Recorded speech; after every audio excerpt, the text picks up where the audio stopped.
How's it going? What's the starting lineup for tomorrow, Coach? I'm not sure. I haven't even thought of it. I mean, it'd be obvious there are 5 guys, but I ain't even thought of it. Well, how long do you think you will be playing the starters? Is it just touch and go? Yeah, I haven't done the minute sheet yet, but we talked about anywhere from 15 to 20 at the most, probably. But probably right around 15 to 17, maybe.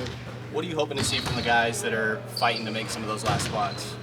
I hope that they try to play the way we want to play this year. Play fast, play physical, and play together. Well, play in the right way. Do you think these guys are looking forward to finally hitting someone else? Yeah. You have so many practices and going up against each other, and that excitement wears off. And so now to be in somebody else's gym and/or going against another opponent is welcome. What do you remember about basketball in Vancouver? Great city. I was a little disappointed. I've been disappointed in the NBA twice in my time, in my 30-plus years, and one was when they took Vancouver away. The other was when they took Seattle away. So, you remember good crowds up there and good environment? The city's just vibrant. People are nice. Great restaurants. I don't remember too much about the crowds. Right, I got you. But the city was nice. You talked about what you wanted to see from the guys you're battling, trying to, earn minutes. Overall, what do you want to see from the team in addition to physicality, defense, and all that? What are you looking forward to? No, I mean, it's the same thing, and not just with the guys trying to make our team, but with everybody else. We want to be who we are, and we want to start that off right now, And in order to do that, it has to happen from top to bottom. It can't just be our main guys. It can't just be guys that have been here last year. It just can't be the new guys. We all have a way that we want to play. It's really straightforward and pretty simple. And that's we want to play fast, we want to play physical, we want to play the right way. We'll play together, and that goes across the board. Coach I know in your assistant days you Jalen used to give grades to your players. Just curious, obviously they're hearing you on the whole physicality part because that's pretty much what they bring up when we talk to them. But how would you grade, their physicality and what you're trying to instill in them? Well, so we give them grades defensively. There's 6 actions that we have that we track analytically to give them a grade, and that will determine where they sit with the rest of the league. If they're big, if they're a guard, or if they're a wing. And right now defensively, we're just okay. We still don't play as physical as I'd like to. And we're still learning what our responsibilities are. So we're reacting while thinking a little bit, which is slowing us down.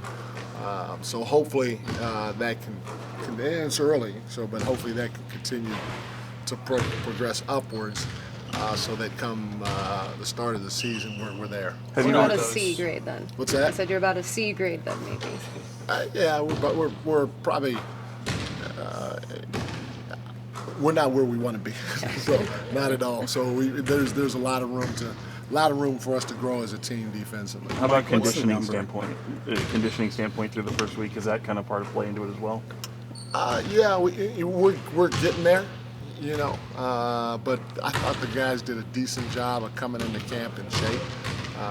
But we're getting there, and the tough part about it is, I said this before, everybody wants to play fast, and, I'm not a guy that's going to say, okay, hey, it's okay if we play fast most of the time. No, we got to play fast all the time.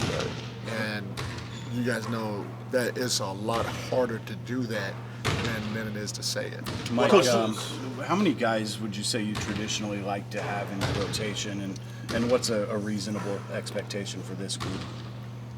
During the regular season? Yeah. During the regular season, if there's a way to play 9.5, that would be great, and sometimes 10. One of the things that Steve used to do that I liked a lot was, not all the time, but every once in a while, he may call on the 13th guy, just to throw him out there. And what that does is keeps everybody engaged. And so anytime that you can play a number of guys, especially the guys that are at the end of the bench. If you give them opportunity every once in a while, A, you'll be able to see how they respond when their number's called, especially unexpectedly. And then B, you're going to give them a little bit of confidence, or at least you're going to keep them engaged, because they have to be ready, because they don't want to mess up when they're out there, because they may not be out there long, or they may have to sit another 3 games before they get another opportunity. Do you think Coach that Brown, 9 what's or 10 your range thoughts is about right it? for this group, or is this different in some way? I think so, but I think so. You know, we'll see as we get into it. Coach Brown, what's your thoughts about Jalen Salson? I don't know if he's going to be a 13-man, but from my observation and watching that scrimmage, he has a touch of a two-way player. He tried to put it up offensively and pretty decent on the defensive end. No, he is a two-way player, meaning he's gonna be in the G League. You know, he's young. He's starting to understand a little bit of what it means to play hard.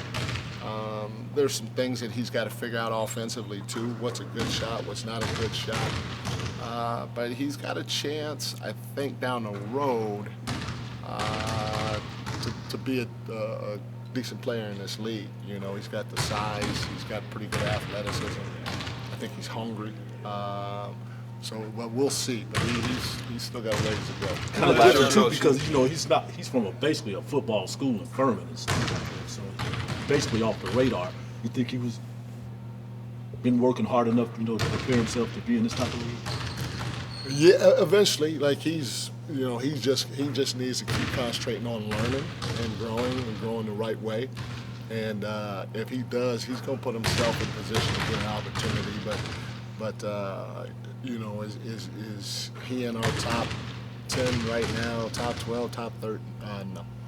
Last year, coming into training camp, the goal was to make the playoffs.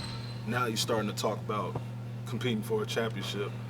Do you feel like adding, or is it pressure to say, you know, you want to win a championship so early in the year, and is that pressure good for your team? Well, first of all, last year we were competing for a championship. But the people always ask me about the playoffs, and what I said was, we're a playoff team. Now, what's going to happen to us in the playoffs, I don't know, because I didn't really know my team that well. So it was a given that we were going to be in the playoffs, and in my opinion, if you're going to be in the playoffs, you compete for a championship. I was just a lot of times addressing that. Now people understand that we're a playoff team. Okay? Now we're in the playoffs, we had a little experience. Now I expect us to get further than what we did last year. I expect us to be able to have an opportunity to compete for a championship. And you know, I think it's a privilege to have pressure on you. You know, because if you got pressure on you, then that means you're doing something right. You know, and everybody out there, their expectations, or the people that are Kings fans, their expectations basically are our reality. We expect to compete for a championship. We expect to have pressure this year, and we want to embrace it, because again, if you have that in your life, then that means you're doing something right. So it's a privilege to be able to have that. You guys got 3 traditional point guards, if you count two-way Jordan Ford. How do you feel about your depth at that position? You know, I like it. Jordan has shown the ability to be a third guard in this league. You know, he had a great G League season for us last year, and he had a great summer league for us. But you know, the neat part about it is we have 2 young guys in Kobe and Keon that I'm going to give an opportunity to as well to possibly play that third guard position. You know, they both can.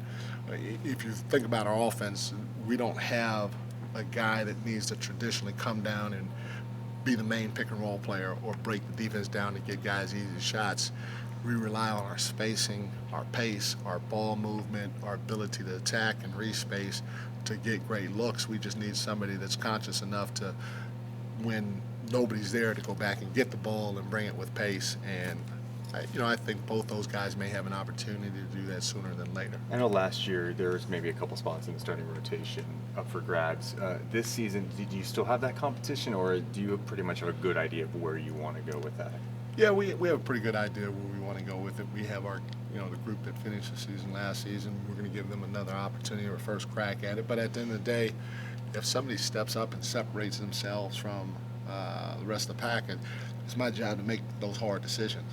And but right now, everybody has an opportunity to embrace their role and take it to another level, especially our starting 5 group. So we'll see as the year goes on. Thanks, everyone. Thanks, Appreciate Coach. you, Mike.